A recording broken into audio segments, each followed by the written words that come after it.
think, it goes a little bit back to our earlier conversation about the governance, like that Right. responsible AI is really about having a good governance process. Right. That you do want to be thinking intentionally about how you're using these technologies so that you do know what are the applications we're making available, which ones Hmm. are internal facing for our own employees, which and if it's internal facing, then maybe the important thing we need to do is train our employees about this Right. is the And who owns appropriate that use of this. training, or This is who's right, who responsible owns for that that, training? right?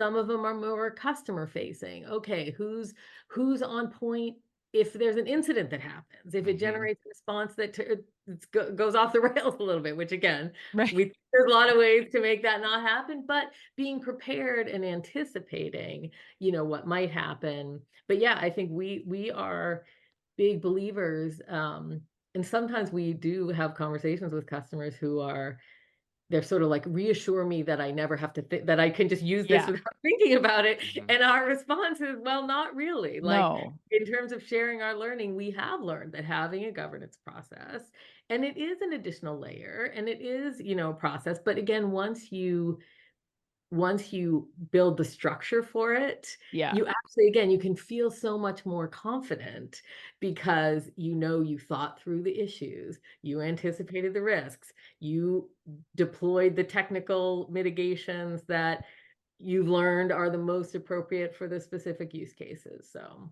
And as you're saying that, that means there's going to be new jobs that develop out of this, or new responsibilities in the organization too. Like I'm thinking, like the target days and like captainships. Like there could be an AI captain, across the well, different divisions, across the different, yeah. organizational structures. So that is going to come from this, which is something I've never thought about until just now as we're having this Yeah, I conversation. mean, it's So similar to like the early days of mobile. Like you had a whole team that was yeah, focused on the mobile executions that were going out from like or digital even, like from the right, print side to the digital side. Like right. every time we have one of these iterations with technology, it does require another team. It's sounding like it's great to hear that sentiment, Mary.